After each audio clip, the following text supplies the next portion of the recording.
Hi, welcome to എൻട്രിയ.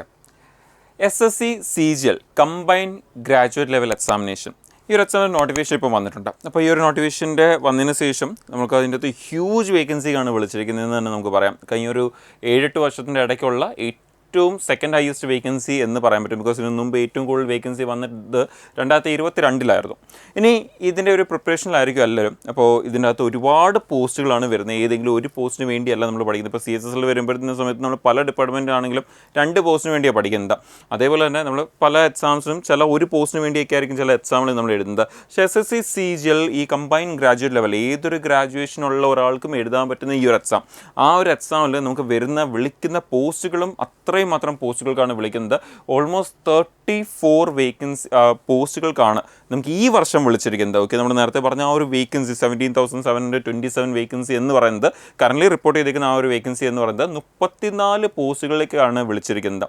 അപ്പോൾ ഇത്രയും പോസ്റ്റുകളിൽ ഏതൊക്കെയാണ് ഏറ്റവും ഹയസ്റ്റ് പേ തരുന്ന പോസ്റ്റുകൾ, അതുപോലെ തന്നെ നമുക്ക് അവിടെ എത്രയാണ് അതിൻ്റെ ഒരു ഏജ് ലിമിറ്റ് വരുന്നത്, അല്ലെങ്കിൽ നമ്മുടെ ആ ഒരു ഏജ് ആ ഒരു പോസ്റ്റിന് പറ്റുമോ എന്നുള്ളത്, അതുപോലെ ഏത് ഏജ് വരെ അപ്ലൈ ചെയ്യാൻ പറ്റും എന്നുള്ളത് ഓൾറെഡി നമ്മൾ നേരത്തെയും പറഞ്ഞിട്ടുണ്ട്. 32 ഇയേഴ്സ് വരെ നമുക്ക് അപ്ലൈ ചെയ്യാൻ പറ്റും ജനറൽ കാറ്റഗറി ആണെങ്കിൽ. ഇത് കൂടാതെ ബാക്കിയുള്ളവർക്ക് പിന്നെ അവിടെ കുറേ നമുക്ക് എന്താ പറയുക റിലാക്സേഷൻ കിട്ടുന്നുണ്ട്. അപ്പോൾ ഇതെല്ലാം കൂടാതെ നമുക്ക് ഈ പറഞ്ഞ ഓരോ പോസ്റ്റുകൾക്കും പല ഏജ് ലിമിറ്റുകൾ ആണ് പറയുന്നത്. അതുപോലെ പലതും പല ഗ്രൂപ്പിൽ വരുന്നതാണ്, ലൈക്ക് പല ഗ്രൂപ്പ് ലെവലിൽ വരുന്നതാണ്. അതുപോലെ നമുക്ക് അവിടെ പേ സ്കെയിൽ വരുമ്പോഴും അവിടെയും ചെറിയ വ്യത്യാസങ്ങളുണ്ട്. അപ്പോൾ എന്തൊക്കെയാണ് ആദ്യമായിട്ടൊക്കെ ഈ ഒരു എക്സാം പ്രിപ്പയർ ചെയ്യുന്നവരും അവർക്കൊക്കെ ആണെങ്കിൽ ഏതൊക്കെ പോസ്റ്റിലേക്കാണ് അപ്ലൈ ചെയ്യുന്നത്, അല്ലെങ്കിൽ ഏതൊക്കെ പോസ്റ്റാണ് അതിൻ്റെ അകത്ത് വരുന്നത് പലർക്കും അറിയത്തില്ല. അപ്പോൾ നമുക്ക് എന്തൊക്കെ പോസ്റ്റാണ് ഈ വർഷം വിളിച്ചിരിക്കുന്ന CGLൻ്റെ അകത്ത് ഉള്ളത് എന്ന്, അതേപോലെ തന്നെ അതുമായിട്ട് റിലേറ്റ് ചെയ്യുന്ന വളരെ ഇമ്പോർട്ടൻ്റ് ആയിട്ടുള്ള ഡീറ്റെയിൽസിലേക്ക് എന്തൊക്കെയാണ് ഏജ് ലിമിറ്റ് വരുന്നത്, അതുപോലെ എന്താണ് സാലറി വരുന്നത് എന്നുള്ള കാര്യങ്ങളൊക്കെ ആ ഒരു പോസ്റ്റ് വൈസ് ഡീറ്റെയിൽസ് ആണ് നമ്മൾ നോക്കാൻ പോകുന്നത് ഈ വർഷം വിളിച്ചിരിക്കുന്ന SSC CGLൻ്റെ നോട്ടിഫിക്കേഷനിൽ.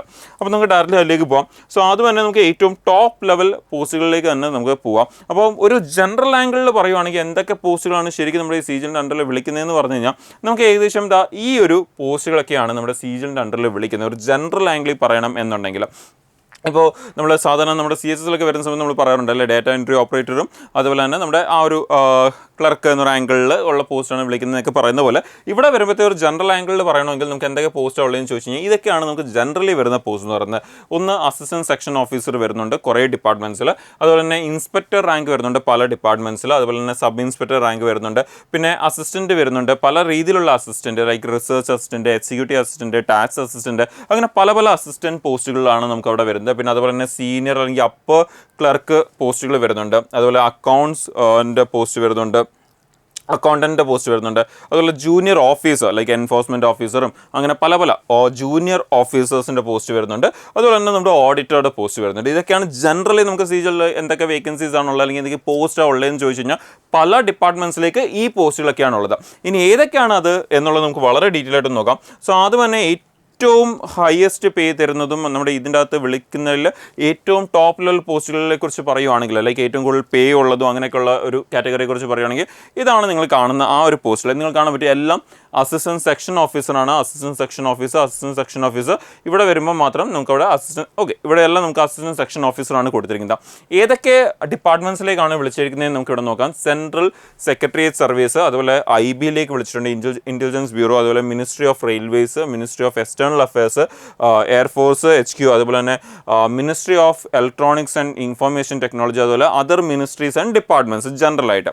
ഇനി ഇതിൽ ഈ ഒരു അസിസ്റ്റൻറ്റ് സെക്ഷൻ ഓഫീസറിൻ്റെ ആ ഒരു പോസ്റ്റ് അല്ലെങ്കിൽ ക്ലാസിഫിക്കേഷൻ എന്ന് പറഞ്ഞാൽ പോസ്റ്റിൻ്റെ ക്ലാസിഫിക്കേഷൻ എന്ന് ഗ്രൂപ്പ് B പോസ്റ്റാണ്. നിങ്ങൾക്കറിയാം ഗ്രൂപ്പ് A എന്നൊക്കെ പറയുന്നത് സിവിൽ സർവീസ് പോലത്തെ പോസ്റ്റുകളാണ്. അങ്ങനെയാണ് ഈ ഗ്രൂപ്പ് B അതിൻ്റെ തൊട്ട് താഴെ വരുന്ന പോസ്റ്റ് ആണെന്ന് തന്നെ നമുക്ക് പറയാം. അപ്പോൾ ഫ്യൂച്ചറിൽ ഒരു പോയിൻ്റൊക്കെ കഴിഞ്ഞ് കഴിയുമ്പം നമുക്കൊരു എന്താ പറയുക ഒരു 10 തൊട്ട് 13 വർഷമൊക്കെ കഴിയുമ്പോൾ പലരും എന്താ പറയുക ആ ഒരു ഗസറ്റഡ് റാങ്കിലായിരിക്കും അവർ എത്തുന്നത്. ഓക്കെ, അപ്പം ആ ഒരു സിവിൽ സർവീസൊക്കെ വഴി എത്തുന്ന ആ ഒരു റാങ്കിലേക്കൊക്കെ എത്താൻ പറ്റുന്ന പോലത്തെ പോസ്റ്റുകളിലൂടെയാണ് ഇതെല്ലാം എന്ന് പറയുന്നത്. അപ്പോൾ ഇവിടെ നോക്കി എല്ലാം ഗ്രൂപ്പ് B പോസ്റ്റാണ്. സോ അത്രയും ഹൈ പോസ്റ്റാണ് അതൊക്കെ. ഇനി ഏറ്റവും ഇമ്പോർട്ടൻ്റ് ആണ് ഏജ് ലിമിറ്റ് എന്ന് പറയുന്നത്. അപ്പോൾ എന്തൊക്കെ ഏജ് ലിമിറ്റ് ആണ് നമുക്ക് അവിടെ വരുന്നത് നിങ്ങൾ കാണാൻ പറ്റും. നമുക്ക് അവിടെ വരുന്ന ഏജ് ലിമിറ്റുകൾ നോക്കുകയാണെങ്കിൽ നമുക്ക് ഇവിടെ 20 to 30 എല്ലാം ഏജ് ലിമിറ്റ് മാക്സിമം വരുന്നത് എത്രയാണ് 30 വരെയാണ് നമുക്ക് എല്ലാത്തിൻ്റെയും മാക്സിമം ഏജ് ലിമിറ്റ് വരുന്നത് അസിസ്റ്റൻറ്റ് സെക്ഷൻ ഓഫീസർ വരുന്ന സമയത്ത്. സോ ഈ പല ഡിപ്പാർട്ട്മെൻറ്റ്സിൽ ഈ ഒരു ഗ്രൂപ്പ് B പോസ്റ്റ് പല ആ ഒരു ഡിപ്പാർട്ട്മെൻറ്റ് മിനിസ്ട്രി ഏതെന്ന് അവിടെ കൊടുത്തിട്ടുണ്ട്. അതിൻ്റെ ഏജ് ലിമിറ്റ് 30 വരെയാണ് വരുന്നത്. ഇനി ഈ ഒരു കാറ്റഗറി വരുന്നവരുടെ ആ ഒരു പേ സ്കെയിൽ എത്ര വരുമെന്ന് നോക്കിക്കഴിഞ്ഞാൽ അവർക്ക് പേ ലെവൽ 7 ആണ് അവിടെ പേ ലെവൽ എന്ന് പറയുന്നത്, സ്കെയിൽ എന്ന് പറയുന്നത്. അതുപോലെ അവിടെ ആ ഒരു പേ വരാൻ പോകുന്നത് ഓൾമോസ്റ്റ് ഒരു 44,900 തൊട്ട് 1,42,400 വരെയാണ് അവിടെ ഒരു പേ സ്കെയിൽ വരുന്നത്.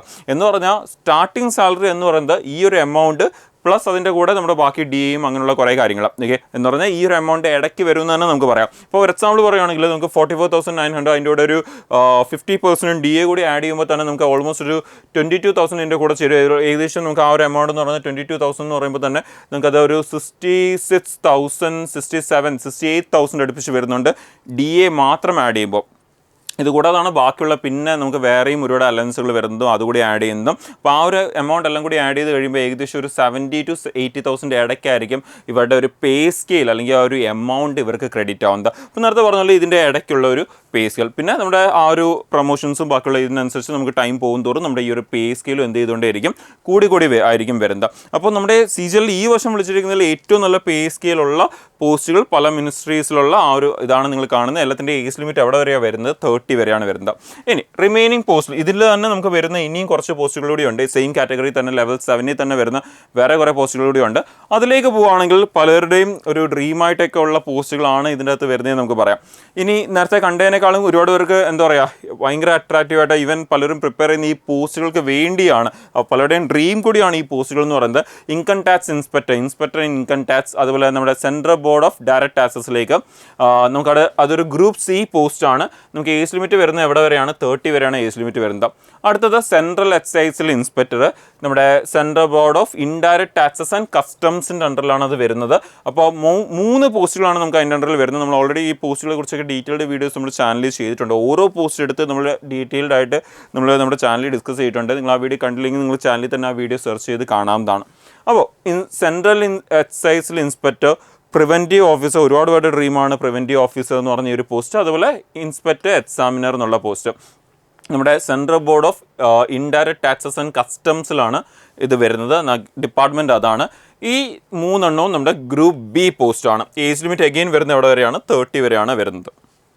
ഇനി അടുത്ത ഒരു വളരെ ഇമ്പോർട്ടൻറ്റ് പോസ്റ്റാണ് അസിസ്റ്റൻറ്റ് എൻഫോഴ്സ്മെൻറ്റ് ഓഫീസർ. നമ്മൾ ഒരുപാട് കേൾക്കുന്ന ഒരു കാര്യം കൂടിയാണ്. അപ്പോൾ നമ്മുടെ എൻഫോഴ്സ്മെൻറ്റ് ഡയറക്ടറേറ്റ് അല്ലെങ്കിൽ നമ്മുടെ ഡിപ്പാർട്ട്മെൻറ്റ് ഓഫ് റവന്യൂൻ്റെ അണ്ടറിലാണ് അത് വരുന്നത്. അഗെയിൻ ഗ്രൂപ്പ് B പോസ്റ്റാണ് അതെന്ന് പറയുന്നത്.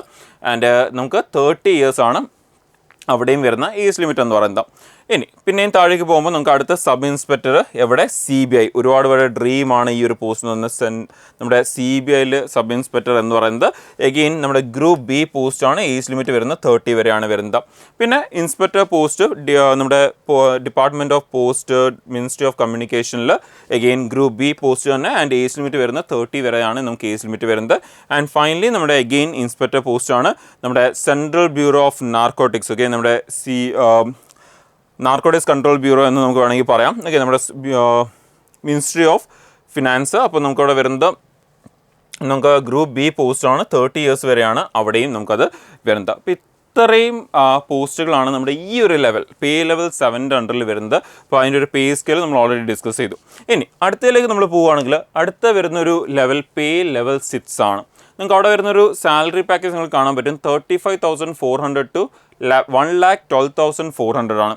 ഏതൊക്കെ പോസ്റ്റുകളാണെന്ന് നിങ്ങൾക്ക് കാണാം. അസിസ്റ്റൻറ്റ് സെക്ഷൻ ഓഫീസർ ഉണ്ട്. Other ministries and departments and organisation group B പോസ്റ്റാണ്. 30 ആണ് നമുക്ക് ഏജ് ലിമിറ്റ് വരുന്നത്. എക്സിക്യൂട്ടീവ് അസിസ്റ്റൻ്റ് ഉണ്ട് നമ്മുടെ central board of indirect taxes and customs. നമ്മൾ നേരത്തെ പറഞ്ഞു തന്നെ എഗെയിൻ ഇതെല്ലാം തന്നെ ഗ്രൂപ്പ് B പോസ്റ്റുകളാണ്. ആൻഡ് ഏജ് ലിമിറ്റ് എല്ലാത്തിൻ്റെയും നമുക്ക് ഇവിടെ വരെയും നമുക്ക് ഏജ് ലിമിറ്റ് വരുന്നത് ലൈക്ക് ഈ ഒരു പോയിന്റ് വരെയും നമുക്ക് ഏജ് ലിമിറ്റ് വരുന്നത് 30 തന്നെയാണ് വരുന്നത്. ഇനി അടുത്തത് നമുക്ക് റിസർച്ച് അസിസ്റ്റൻ്റ് ഉണ്ട് നമ്മുടെ നാഷണൽ ഹ്യൂമൻ റൈറ്റ്സ് കമ്മീഷനിൽ ഗ്രൂപ്പ് B പോസ്റ്റ്. 30 years ആണ് ഏജ് ലിമിറ്റ് വരുന്നത്. പിന്നെ നമുക്ക് വരുന്നത് അടുത്തതാണ് ഡിവിഷണൽ അക്കൗണ്ടൻറ്റ്. നമുക്ക് ഓഫീസ് അണ്ടർ CAGയുടെ ഇതിൻ്റെ അണ്ടറിൽ വരുന്നത് നമുക്ക് ഗ്രൂപ്പ് B 30 years ആണ്.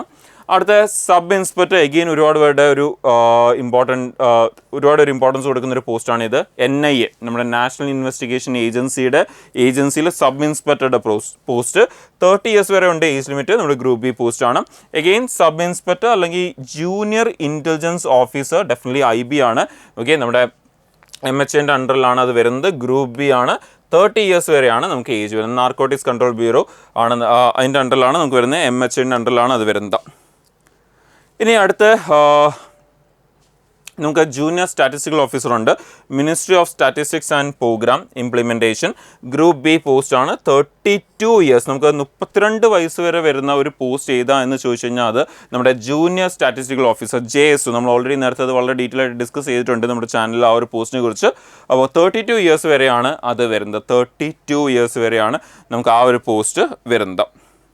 അപ്പോൾ ഇതൊക്കെയാണ് നമുക്ക് പേ ലെവൽ 6ൻ്റെ അണ്ടറിൽ വരുന്ന പോസ്റ്റുകൾ. അപ്പോൾ നമുക്ക് ഓൾമോസ്റ്റ് അവിടെ വരുന്ന ഒരു 7 പോസ്റ്റാണ് നമുക്കവിടെ വരുന്നത് കാണാൻ പറ്റും. 7 പോസ്റ്റ്. നമ്മൾ ഇതുവരെ നോക്കിയാൽ 32 ഇയേഴ്സ് വരെ എഴുതാൻ പറ്റുന്ന ഒരു പോസ്റ്റ് ഏതാണ്? JSO മാത്രമാണ് നമുക്ക് 32 ഇയേഴ്സ് വരെ എഴുതാൻ പറ്റുന്ന പോസ്റ്റ്. ബാക്കി നമ്മൾ ഇതുവരെ കണ്ട പോസ്റ്റുകൾ എന്ന് പറഞ്ഞാൽ 22 എണ്ണത്തിൽ 21 പോസ്റ്റും നമുക്ക് ഏജ് ലിമിറ്റ് എന്തായിരുന്നു? 30 ആയിരുന്നു നമ്മുടെ ഏജ് ലിമിറ്റ് എന്ന് പറഞ്ഞാൽ. ചില പോസ്റ്റുകൾ മാത്രമായിരുന്നു ഗ്രൂപ്പ് C വന്നത്, ബാക്കിയുള്ള എല്ലാം ഗ്രൂപ്പ് B ആയിരുന്നു. ഇനി റിമൈനിങ് പോസ്റ്റുകളിലേക്ക് നമ്മൾ പോകുകയാണെങ്കിൽ അടുത്ത ഇനി നിങ്ങൾക്ക് കാണാൻ പറ്റും ഓഡിറ്റർ ആൻഡ് അക്കൗണ്ടൻ്റ് പോസ്റ്റുകളാണ് ബാക്കിയുള്ള പോസ്റ്റുകൾ, ഓഡിറ്ററും അക്കൗണ്ടൻറ്റും. അപ്പോൾ എവിടേക്കാണ് നിങ്ങൾക്കറിയാം, ഓഡിറ്റർ എന്ന് പറയുമ്പോൾ CAGയുടെ ഓഫീസിലാണ് അത് വരുന്നത്. നമുക്കവിടെ ഗ്രൂപ്പ് C ആണ്. എഗെയിൻ അവിടെയൊക്കെ നമുക്ക് വരുന്ന ഏജ് ലിമിറ്റ് എന്ന് പറയുന്നത് 27 ഇയേഴ്സ് വരെയാണ് ഇതിൻ്റെ ഏജ് ലിമിറ്റ് നമുക്കവിടെ വരുന്നത്, 27 ഇയേഴ്സ് വരെ. അപ്പോൾ അത് കഴിഞ്ഞതിന് ശേഷം നമുക്ക് അക്കൗണ്ടൻ്റെ പോസ്റ്റ് വരുന്നുണ്ട്, അതുപോലെ ഓഡിറ്ററിൻ്റെ പോസ്റ്റ് വേറെ മിനിസ്ട്രീസിലും വരുന്നുണ്ട്. സെയിം അതേ ഗ്രൂപ്പ് C തന്നെയാണ് എല്ലാം തന്നെ. ആൻഡ് എല്ലാത്തിൻ്റെ ഏജ് ലിമിറ്റ് നമുക്ക് കാണാൻ പറ്റും 27 ഇയേഴ്സ് വരെയാണ് എല്ലാത്തിൻ്റെ ഏജ് ലിമിറ്റ് വരുന്നത്. കംപ്ലീറ്റ്ലി എല്ലാ ഈ ഒരു അക്കൗണ്ടൻറ്റ് അതുപോലെ തന്നെ ഓഡിറ്റർ പോസ്റ്റുകൾക്കും ഏജ് ലിമിറ്റ് 27 ആണ് നമുക്ക് മാക്സിമം ഏജ് ലിമിറ്റ് വരുന്നത്. ഇനി അക്കൗണ്ടൻറ്റ് പോസ്റ്റ് ഉണ്ട് എഗെയിൻ CAGൻ്റെ അണ്ടറിൽ. അതുപോലെ തന്നെ നമ്മുടെ അക്കൗണ്ടൻറ്റ് പോസ്റ്റ് ഉണ്ട് കൺട്രോളർ ജനറൽ ഓഫ് അക്കൗണ്ട്സിൻ്റെ എഗെയിൻ അണ്ടറിൽ. ആൻഡ് അക്കൗണ്ടൻറ്റ് അല്ലെങ്കിൽ ജൂനിയർ അക്കൗണ്ടൻറ്റ് പോസ്റ്റ് ഉണ്ട് അതർ മിനിസ്ട്രീസിൽ. ഇതെല്ലാം നമ്മൾ നേരത്തെ പറഞ്ഞ അതേ group C and age limit 27 ആണ് വരുന്നത്. ആൻഡ് ഇതിൻ്റെ ഒരു പേ ലെവൽ നോക്കിക്കഴിഞ്ഞാൽ പേ ലെവൽ 5 ആണ്. നമുക്ക് 29,200 to 92,300 ആണ് നമ്മുടെ ആ ഒരു പേ സ്കെയിൽ വരുന്നത്, ലൈക്ക് ആ റേഞ്ചിലാണ് വരുന്നത്. അപ്പോൾ നേരത്തെ പറഞ്ഞ പോലെ തന്നെ 29,200 അതിൻ്റെ കൂടെ DA കൂടി എല്ലാം ചേരുമ്പോഴത്തേക്കും നമുക്ക് ഓൾമോസ്റ്റ് ഒരു 29,200 30,000 റഫ്ലി എടുത്താൽ പോലും 30,000 അതിൻ്റെ കൂടെ ഒരു 15,000 ഓൾമോസ്റ്റ് ഒരു 45,000 ഓക്കെ ആ ഒരു റേഞ്ചിലായിരിക്കും നമുക്ക്, ആ ഒരു റേഞ്ച് പ്ലസ് ആയിരിക്കും നമുക്ക് ഏകദേശം നമ്മുടെ ഒരു സാലറി വരുന്നത് ഈ ഒരു ഏരിയയിൽ. ഇനി അത് കഴിഞ്ഞാൽ ടുവേർഡ്സ് ദി എൻഡ് ലാസ്റ്റ് നമ്മൾ പോകുന്നത് പേ ലെവൽ 4 വരുന്ന കാറ്റഗറിയിലേക്കാണ്. 25,500 to 81,100 ആണ് ഇവിടെ വരുന്ന പേ ലെവൽ എന്ന് പറയുന്നത്. ഓൾമോസ്റ്റ് ഒരു 40,000 to 45,000 ഇടയ്ക്കായിരിക്കും ഇവിടുത്തെ നമ്മുടെ ഒരു സാലറി വരുന്നത്. ഓവറോൾ നമുക്ക് സ്റ്റാർട്ടിംഗ് സാലറി വരുന്നത്. ഏതൊക്കെയാണ് പോസ്റ്റ് നോക്കിക്കഴിഞ്ഞാൽ പോസ്റ്റൽ അസിസ്റ്റൻറ്റ് അല്ലെങ്കിൽ സോർട്ടിംഗ് അസിസ്റ്റൻറ്റ്, നിങ്ങൾക്കറിയാം നേരത്തെ CSSൻ്റെ അണ്ടറിലുള്ള ഒരു പോസ്റ്റ് ആയിരുന്നു ഇത്. ഇപ്പോഴാണ് ഈ ഒരു പോസ്റ്റ് നമ്മുടെ ഈ പറഞ്ഞ CAGയിലേക്ക് നേരത്തെ 2022 തൊട്ട് മാറ്റിയിട്ടുള്ളത്. അപ്പോൾ നമ്മുടെ department of post ministry of communication അണ്ടറിലാണ് ഇത് വരുന്നത്. ഗ്രൂപ്പ് C പോസ്റ്റ് ആണ്. ആൻഡ് അഗെയിൻ നമ്മൾ നേരത്തെ പറഞ്ഞ പോലെ തന്നെ ഈ പോസ്റ്റുകളുടെയൊക്കെ ഏജ് ലിമിറ്റ് എന്ന് പറയുന്നത് 27 ആണ് ഇവിടുത്തെ എല്ലാത്തിൻ്റെയും ഏജ് ലിമിറ്റ്. അപ്പോൾ നമ്മുടെ ലെവൽ 4 ലെവൽ 5 വരുമ്പം അതിൻ്റെ എല്ലാ ഏജ് ലിമിറ്റ് എന്താണ്? 27 ആണ്. ഇനി അടുത്ത സീനിയർ സെക്രട്ടേറിയറ്റ് അസിസ്റ്റൻറ്റ് അല്ലെങ്കിൽ അപ്പർ ഡിവിഷണൽ ക്ലർക്ക് നമ്മുടെ ഡിഫറെൻറ്റ് മിനിസ്ട്രീസിലൊക്കെയാണ് ആ ഒരു സംഭവം വരുന്നത്. എഗെയിൻ ഗ്രൂപ്പ് C പോസ്റ്റാണ്. ദെൻ സീനിയർ അഡ്മിനിസ്ട്രേറ്റീവ് അസിസ്റ്റൻ്റ് ഉണ്ട് നമ്മുടെ മിനിസ്ട്രി ഓഫ് ഡിഫൻസിൽ മിലിറ്ററി എഞ്ചിനീയറിംഗ് സർവീസിൽ ഗ്രൂപ്പ് C പോസ്റ്റാണ്. ദെൻ ടാക്സ് അസിസ്റ്റൻറ്റ് നമ്മുടെ CBDT central bureau of direct taxes ആണ്, അത് നമ്മുടെ ഗ്രൂപ്പ് C പോസ്റ്റാണ്. പിന്നെ ടാക്സ് അസിസ്റ്റൻ്റ് ഉണ്ട് central board of indirect taxes and കസ്റ്റംസിൽ, അതും ഗ്രൂപ്പ് C പോസ്റ്റാണ്. ടുവേർഡ്സ് ദി എൻഡ് ഏറ്റവും ലാസ്റ്റ് നമുക്കവിടെ സബ് ഇൻസ്പെക്ടർ പോസ്റ്റ് ഉണ്ട് സെൻട്രൽ ബ്യൂറോ ഓഫ് നാർക്കോട്ടിക്സിൽ മിനിസ്ട്രി ഓഫ് ഫിനാൻസിൻ്റെ അണ്ടറിലാണ്, നമുക്കത് ഗ്രൂപ്പ് C പോസ്റ്റാണ്. അപ്പോൾ ഇങ്ങനെ 34 പോസ്റ്റ്, ഈ ഒരു 34 പോസ്റ്റിനാണ് ഈ വർഷത്തെ SSC CGLൻ്റെ എക്സാം വഴി വിളിച്ചിരിക്കുന്നത്. അപ്പോൾ ചില നമ്മൾ നേരത്തെ കണ്ടിട്ടുള്ള ചില പോസ്റ്റുകൾ ഈ വർഷം ഇവിടെ മിസ്സിംഗ് ഉണ്ട്. ബട്ട് അതർവൈസ് നമുക്ക് 34 പോസ്റ്റുകളും അത്യാവശ്യം ഹ്യൂജ് വേക്കൻസിക്കാണ് നമുക്ക് വിളിച്ചിരിക്കുന്നത്. അപ്പോൾ ആദ്യമായിട്ടൊക്കെ നിങ്ങൾ പ്രിപ്പയർ ചെയ്യുന്നവരാണെങ്കിൽ നിങ്ങൾക്ക് ഇപ്പം തന്നെ ഈ ഒരു പോസ്റ്റിൽ ചില പോസ്റ്റുകളെങ്കിലും നിങ്ങൾക്കൊരു അട്രാക്ഷൻ തോന്നും കേൾക്കുന്ന സമയത്ത്. അപ്പോൾ ആ ഒരു പോസ്റ്റിനെ തന്നെ നിങ്ങൾ നിങ്ങളുടെ ഡ്രീമായിട്ട് സെറ്റ് ചെയ്തുകൊണ്ട് ടാർഗറ്റായിട്ട് സെറ്റ് ചെയ്തുകൊണ്ട് ഗോളായിട്ട് സെറ്റ് ചെയ്തുകൊണ്ട് പ്രിപ്പയർ ചെയ്തു തുടങ്ങുക.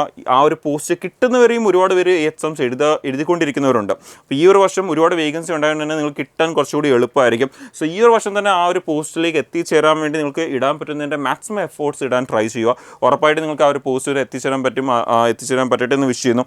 ഇനി ഈ ഒരു എക്സാമിനൊക്കെ പ്രിപ്പയർ ചെയ്ത് തുടങ്ങിയവർ അവർക്ക് വേണ്ടി എസ്പെഷ്യലി ആദ്യമായിട്ടൊക്കെ പ്രിപ്പയർ ചെയ്യുന്നവരാണെങ്കിൽ അവർക്ക് എൻട്രിയും SSC CGL വേണ്ടി പുതിയൊരു ബാച്ച് ലോഞ്ച് ചെയ്തിട്ടുണ്ട്, മിഷൻ CGL 2024-2025 എന്ന് പറയുന്നത്. ഓക്കെ, നമുക്ക് ഈ വർഷത്തെ വേക്കൻസി നേരത്തെ പറഞ്ഞ പോലെ തന്നെ 17,727 വേക്കൻസീസ് ആണ്. ലൈക്ക് യൂഷ്വലി ഉള്ള വേക്കൻസിയുടെ എല്ലാ വർഷവും സാധാരണ വിളിക്കുന്ന വേക്കൻസിയുടെ ഒരു 3 times ആണ് വേക്കൻസി ഈ വർഷം ഉള്ളത് എന്ന് നമുക്ക് പറയാം.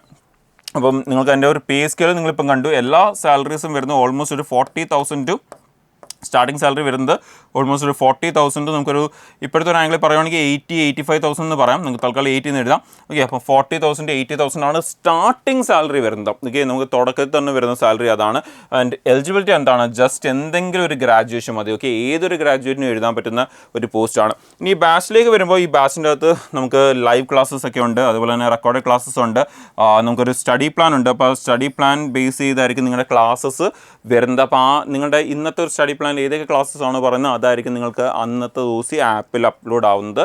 നിങ്ങൾക്ക് ആ ക്ലാസ്സസ് അവിടെ നിന്ന് കാണാൻ പറ്റും. അത് കൂടാതെ തന്നെ ആ ക്ലാസ് കഴിഞ്ഞതിന് ശേഷം ആഴ്ചയിൽ 3 to 4 days നിങ്ങൾക്ക് ഈ പഠിച്ച ടോപ്പിക്കിൻ്റെ മേലുള്ള റെക്കോർഡ് ക്ലാസ്സസ് പഠിച്ചതിൻ്റെ മേളിൽ നിങ്ങൾക്ക് ലൈവ് ക്ലാസ്സസ് കൂടി വരുന്നതായിരിക്കും. അപ്പോൾ നിങ്ങൾക്ക് അവിടെ പഠിച്ച ടോപ്പിക്കിന് തന്നെ അഡ്വാൻസ് ക്വസ്റ്റൻസ് പ്രാക്ടീസ് ചെയ്യാനും എന്തെങ്കിലും ഡൗട്ട്സ് ഒക്കെ ഉണ്ടെങ്കിൽ ഡയറക്റ്റ്ലി ഫാക്കൽറ്റീസുമായിട്ട് അത് ക്ലിയർ ചെയ്യാനും ഒക്കെ നിങ്ങളെ അത് ഹെൽപ്പ് ചെയ്തു. കൂടാതെ തന്നെ നിങ്ങൾക്ക് എപ്പം ഡൗട്ട് വന്നാലും അത് ഹെൽപ്പ് ചെയ്യാൻ വേണ്ടി നിങ്ങൾക്ക് ആരുണ്ട്? എക്സ്പേർട്ട് മെൻറ്റേഴ്സും ഉണ്ട് അവിടെ ഡൗട്ട്സ് ഒക്കെ ക്ലിയർ ചെയ്ത് തരാൻ. അതുപോലെ തന്നെ നിങ്ങൾക്ക് സ്റ്റഡി മെറ്റീരിയൽസും നിങ്ങൾ പഠിക്കുന്ന ടോപ്പിക് ബേസ് ചെയ്തുള്ള മോക്കും അങ്ങനെയുള്ള ഒരുപാട് കാര്യങ്ങളാണ് നമുക്കിവിടെ വരുന്നത്. അപ്പോൾ ഈ ഒരു ഓപ്പർച്യൂണിറ്റി എനിക്ക് ഈ ഒരു വർഷം കിട്ടിയിരിക്കുന്ന ഈ ഒരു വളരെ നല്ല ഇത്രയും ഹ്യൂജ് വേക്കൻസിയിൽ വരുന്ന ഇത്രയും നല്ലൊരു ഓപ്പർച്യൂണിറ്റി അത് മിസ് ചെയ്യാതിരിക്കുക. ഒരുപാട് വേക്കൻസീസ് ഉണ്ട്. ഈ വർഷം ഡെഫിനറ്റ്ലി ഇത് ക്രാക്ക് ചെയ്യാൻ നോക്കുക. അടുത്തൊരു 3 to 4 months നിങ്ങളൊരു നല്ല എഫേർട്ട് ഇടുവാണെങ്കിൽ ആൻഡ് അതിന് ശേഷം Tier 1 ക്ലിയർ ചെയ്ത് കഴിഞ്ഞ് നിങ്ങൾ 2 months ഒരു നല്ല എഫേർട്ട് ഇടുവാണെങ്കിൽ അടുത്ത 6 months ഇടയ്ക്ക് ഏറ്റവും നല്ല ലൈക്ക് നമുക്ക് ഇന്ത്യയിൽ കിട്ടുന്ന ഏറ്റവും ടോപ്പ് ലെവൽ എക്സാംസ് നിങ്ങൾക്ക് അറിയാം സിവിൽ സർവീസാണ്. അത് കഴിഞ്ഞാൽ വരുന്ന ഉടനെ തന്നെ വരുന്ന അടുത്ത ഏറ്റവും ടോപ്പ് ലെവൽ എക്സാമാണ് ഈ സീജലിൻ്റെ അണ്ടറിൽ ഫില്ല് ചെയ്യുന്ന ഈ പോസ്റ്റുകൾ. അപ്പോൾ ആ ഒരു പോസ്റ്റിലേക്ക് നിങ്ങൾക്ക് എത്തിച്ചേരാനും വളരെ നല്ലൊരു സാലറിയിൽ നിങ്ങളുടെ ലൈഫ് പെർമനൻ്റ്ലി എന്താ പറയുക സെറ്റാകുന്ന രീതിയിലേക്കൊക്കെ എത്തിച്ചേരാൻ പറ്റുന്ന ഏറ്റവും നല്ല പോസ്റ്റാണിത്. ഇവിടെ എത്തിച്ചേർന്നാൽ പിന്നെ നിങ്ങൾക്ക് ഫ്യൂച്ചറിൽ കുറച്ചുകൂടി ബെറ്റർ ആയിട്ടുള്ള ഈവൻ സിവിൽ സർവീസോ അതുപോലത്തെ ഇത് മാത്രം പിന്നെ നിങ്ങൾക്ക് ഫ്യൂച്ചറിൽ എയിം ചെയ്താൽ മതി. ആൻഡ് ഈ ഒരു പോസ്റ്റ് ഇരുന്നുകൊണ്ട് തന്നെ നിങ്ങൾക്ക് അവിടെ എത്തിച്ചേരാനും പറ്റും. ഇതിൽ പല പോസ്റ്റിൽ ഇരുന്നുകൊണ്ട് തന്നെ നിങ്ങൾക്ക് ആ ഒരു സിവിൽ സർവീസ് ലെവലിലേക്ക് ലൈക്ക് ആ ഗസറ്റഡ് റാങ്കിലേക്കുള്ള പോസ്റ്റിലേക്ക് ഒരു 10 to 13 years ഒക്കെ കഴിയുമ്പോഴത്തേക്ക് നിങ്ങൾക്ക് എത്തിച്ചേരാനും പറ്റും. സോ അതൊക്കെ നിങ്ങൾക്ക് ക്ലിയർ ചെയ്യാൻ പറ്റട്ടെ ഈ വർഷത്തെ എക്സാം വഴി എന്ന് വിഷ് ചെയ്യുന്നു. അപ്പോൾ നമുക്ക് ഇതിനെക്കുറിച്ചുള്ള ഇനിയും ഒരുപാട് ഇമ്പോർട്ടൻറ്റ് അപ്ഡേറ്റ്സ് ഈ ഒരു എക്സാം റിലേറ്റ് ചെയ്യുന്ന ഒരുപാട് ഇമ്പോർട്ടൻറ്റ് അപ്ഡേറ്റ്സ് നമുക്ക് ഇനിയും വരും. അപ്പോൾ അതിൻ്റെയൊക്കെ ഡീറ്റെയിൽഡ് ആയിട്ടുള്ള വീഡിയോസുമായിട്ട് നിങ്ങൾക്ക് നിങ്ങളുടെ മുമ്പിലേക്ക് ഈ ഒരു ചാനൽ വഴി നമ്മൾ എത്തിക്കുന്നതായിരിക്കും. സോ ചാനൽ ഡെഫിനറ്റ്ലി ഫോളോ ചെയ്തുകൊണ്ടിരിക്കുക ഒരു അപ്ഡേറ്റ്സ് മിസ്സാവാതിരിക്കാൻ വേണ്ടി.